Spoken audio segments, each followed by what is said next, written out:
अस्सलाम वालेकुम नाज़रीन, मैं तुहाडा शहबाज कमाल ते तुसी देख रहे हो सरदार कमाल ऑफिशियल चैनल।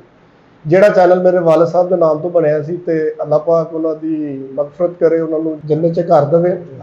ਤੇ ਉਹਨਾਂ ਤੋਂ ਬਾਅਦ ਇਹ ਚੈਨਲ ਮੈਂ ਚਲਾ ਰਿਹਾ ਵਾਂ। ਅਸੀਂ ਇਹਦੇ ਤੇ ਰੋਜ਼ ਤੁਹਾਡੀ ਖਿਦਮਤ ਵਾਸਤੇ ਨਵੀਂ ਤੋਂ ਨਵੀਂ ਵੀਡੀਓ ਲੈ ਕੇ ਆਈ ਦੀ ਹੈ ਤੇ ਅੱਜ ਅਸੀਂ ਇੱਕ ਬਹੁਤ ਬੜੀ ਖੁਸ਼ਖਬਰੀ ਲੈ ਕੇ ਤੁਹਾਡੇ ਵਾਸਤੇ ਹਾਜ਼ਰ ਹੋਏ ਹਾਂ। ਸਾਨੂੰ ਅੱਜ ਇੱਕ ਐਸੇ ਫਨਕਾਰ ਨੇ ਜੁਆਇਨ ਕੀਤਾ ਵਾ ਜਿਹੜੇ मतलब गॉड गिफ्टिड फनकार है ते है तो साढ़े वाला साहब के शगिरदी ने ते उन्हों के शगिरदा की एक बड़ी लंबी चौड़ी लिस्ट है, लेकिन ये उन्होंने एक लाडले शगिरद ने ते इन्हां नाल उन्हों का एक खास प्यार सी ते इन्होंने अज तो सरदार कमाल ऑफिशियल चैनल ज्वाइन कर लिया। तो ये तुहानूं साडे इत्थे नज़र आउणगे चैनल ते असीं एक नवा प्रोग्राम वो शुरू कर रहे हैं जिहदे च नज़र आउणगे। ਤੇ ਮੇਰੇ ਨਾਲ ਮੇਰੀ ਸਾਰੀ ਟੀਮ ਖੜੀ ਹੈ। ਪਹਿਲੇ ਮੈਂ ਤਾਰਫ ਕਰਾਵਾਂਗਾ, ਮੈਂ ਜਿਹੜੇ ਫਨਕਾਰ ਦਾ ਜ਼ਿਕਰ ਕਰ ਰਿਹਾ ਜੀ ਉਹਨੇ ਰਾਸ਼ਦ ਕਮਾਲ ਸਾਹਿਬ। ਅਸੀਂ ਇਹਨਾਂ ਨੂੰ ਵੈਲਕਮ ਕਰਦੇ ਹਾਂ ਚੈਨਲ ਤੇ। ਸਰ ਸ਼ੁਕਰੀਆ ਜੀ ਸ਼ਹਬਾਜ਼ ਸਾਹਿਬ। ਇਹ ਚੈਨਲ ਬਲਕਿ ਤੁਹਾਡਾ ਨਹੀਂ, ਇਹ ਸਾਡਾ ਹੀ ਹੈ ਤੇ ਸਰਦਾਰ ਸਾਹਿਬ ਦੀਆਂ ਚਲੋ ਯਾਦਾਂ ਅਸੀਂ ਇਨਸ਼ਾਅੱਲਾ ਤਾਲਾ ਉਹਨਾਂ ਨੂੰ ਖਤਮ ਨਹੀਂ ਹੋਣ ਦੇਵਾਂਗੇ ਜੀ ਜੀ। ਤੇ ਇਹ ਕੋਸ਼ਿਸ਼ ਕਰਾਂਗੇ ਕਿ ਜਿਹੜੇ ਉਹਨਾਂ ਦੇ ਫੈਨ ਨੇ, ਜਿਹੜੇ ਉਹਨਾਂ ਨਾਲ ਮੁਹੱਬਤ ਕਰਨ ਵਾਲੇ ਨੇ, ਜਿਹੜੇ ਲੋਕ ਇਹ ਚੈਨਲ ਦੇ ਨਾਲ ਜੁੜੇ ਹੋਏ ਨੇ, ਉਹਨਾਂ ਵਾਸਤੇ ਅਸੀਂ ਕੋਈ ਅੱਛੀ ਤੋਂ ਅੱਛੀ ਚੀਜ਼ ਬਣਾ ਕੇ ਉਹਨਾਂ ਤੱਕ ਪਹੁੰਚਾਈਏ ਇਨਸ਼ਾਅੱਲਾ, ਤਾਂ ਕਿ ਸਰਦਾਰ ਸਾਹਿਬ ਦਾ ਨਾਮ ਜਿਹੜਾ ਵਾ ਉਹ ਸਾਰੀ ਦੁਨੀਆ ਦੇ ਅੰਦਰ ਜ਼ਿੰਦਾ ਰਹੇ।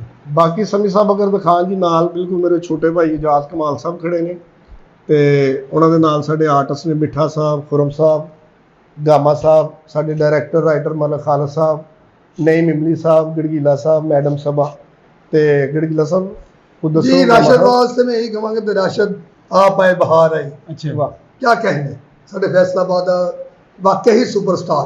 फैसलाबाद च रह के गड्डी ले लेनी बड़ी गल है।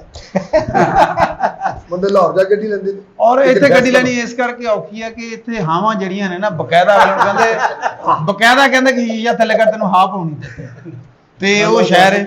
ਤੇ ਆਜ਼ਾਦ ਸਾਹਿਬ ਦੀ ਮੁਹੱਬਤ, ਆਜ਼ਾਦ ਸਾਹਿਬ ਯੂਕੇ ਤੋਂ ਥੋੜੀ ਦੇਰ ਵਾਸਤੇ ਵਾਪਸ ਆਉਂਦੇ ਨੇ ਤੇ ਆਣ ਕੇ ਫਿਰ ਅਸੀਂ ਇਹਨਾਂ ਨੂੰ, ਸਾਡੀ ਕੋਸ਼ਿਸ਼ ਹੁੰਦੀ ਕਿ ਸਾਡੇ ਨਾਲ ਥੋੜਾ ਜਿਹਾ ਸ਼ਾਮਲ ਹੋ ਜਾਣ ਤਾਂ ਕਿ ਇੱਕ ਰਿਕਾਰਡ ਬਣ ਜਾਵੇ ਜ਼ਿੰਦਗੀ ਦਾ। ਇਹ ਰਾਸ਼ਦ ਜੀ ਕੋ ਤੁਸੀਂ ਅਸੀਂ ਸਰ ਸਭ ਤੋਂ ਪਹਿਲੇ ਮੇਰੇ ਫੇਵਰਿਟ ਰਾਸ਼ਦ ਕਮਾਲ ਸਾਹਿਬ ਜਿਹਨਾਂ ਨੂੰ ਅਸੀਂ ਦਰਸ਼ਨ ਕਰਾਂਗੇ। Thank you. ਹੋਪਫੁਲੀ ਕਿ ਸ਼ੋ ਅੱਛਾ ਹੋਏਗਾ ਇਨਸ਼ਾਅੱਲਾ। ਬਸ ਇਹਨੂੰ ਫੋਲੋ ਕਰੋ ਫੇਸਬੁੱਕ ਤੇ ਔਰ YouTube ਤੇ।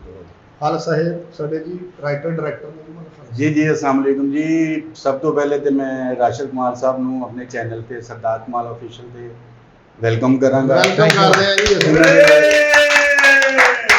राशिद कमाल दे आण नाल की कहंदे ने साडे चैनल नूं चार चंद लग गए ने ते इंशाअल्लाह इन्हां दे आण नाल ये काम बहुत अच्छा होएगा।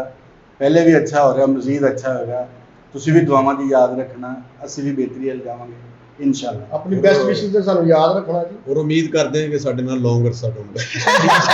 ए वैसे बड़ी एक प्रॉब्लम है कि बंदा ਚੱਲਦਾ ਨਹੀਂ ਕੋਈ, ਹਲਕਾ ਜਿਹਾ ਵਾਇਰਲ ਹੋਵੇ ਨਾ ਤਾਂ ਫੌਰੀ ਕਹਿੰਦਾ ਮੈਂ ਆਪਣਾ ਬਣਾਉਣਾ ਸਾਰਾ ਕੁਝ। ਉਹ ਲੇਕਿਨ ਇਹ ਸਾਡੇ ਭਰਾ ਵੀ ਨੇ ਤੇ ਫਨਕਾਰ ਵੀ ਹੈ ਤੇ ਇਨਸ਼ਾਅੱਲਾ ਤਾਲਾ ਸਾਡਾ ਲੌਂਗ ਟਾਈਮ ਚੱਲਣਗੇ ਔਰ ਅਸੀਂ ਇਹਨਾਂ ਨਾਲ ਚੱਲਾਂਗੇ। ਜ਼ਾਲਿਮ ਪਾਕਿਸਤਾਨ ਯਾਦ ਰੱਖਣਾ ਜੀ। Thank you.